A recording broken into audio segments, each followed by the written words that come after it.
कोकणातील प्रत्येक अपडेट जाणून घेण्यासाठी आजच माझे कोकणच्या सोशल मीडिया प्लॅटफॉर्मला लाईक, फॉलो आणि सबस्क्राईब करा। रत्नागिरी जिल्ह्यातल्या दापोली तालुक्यात अवैधरित्या खनिज उत्खननाचा सुळसुळाट पाहायला मिळतोय। प्रामुख्याने रेती माफिया, चिरेखाण माफिया आणि माती माफिया यांना बिना रॉयल्टी परवानगी दिल्याचं समजतंय।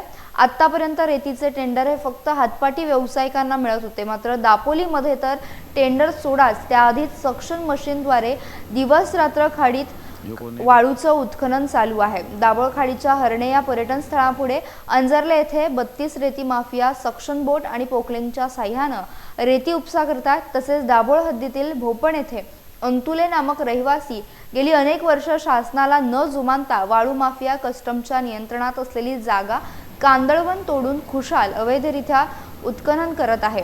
यांच्या घराच्या अवतीभोवती लाखोंच्या प्रासनं रेजगा पडलेला पाहायला मिळतोय।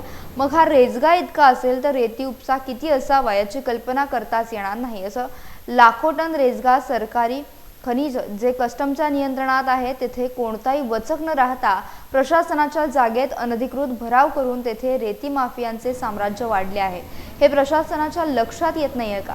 लगतच मोहल्ला जवळ MMBची तरी जी जेटी आहे लागून पूल आहे त्यासाठी शासनाच्या करोडोंचा निधी वापर करून बांधलेल्या ठिकाणी सततचे रेती उत्खनन सुरू आहे।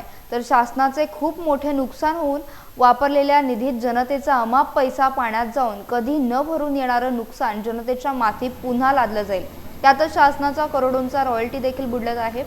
याला जबाबदार कोण असा प्रश्न आता स्थानिकांमधून विचारला जातोय। अवैध धंद्यांवर दंडात्मक कारवाईची मागणी आता जनतेतून होत असल्यानं जिल्हाधिकारी, पोलीस प्रशासन आणि वन विभागाने याकडे लक्ष देऊन बेकायदेशीर अवैध धंद्यांवर त्वरित दंडात्मक कारवाई करावी अशी मागणी आता नागरिकांमधून होतीये।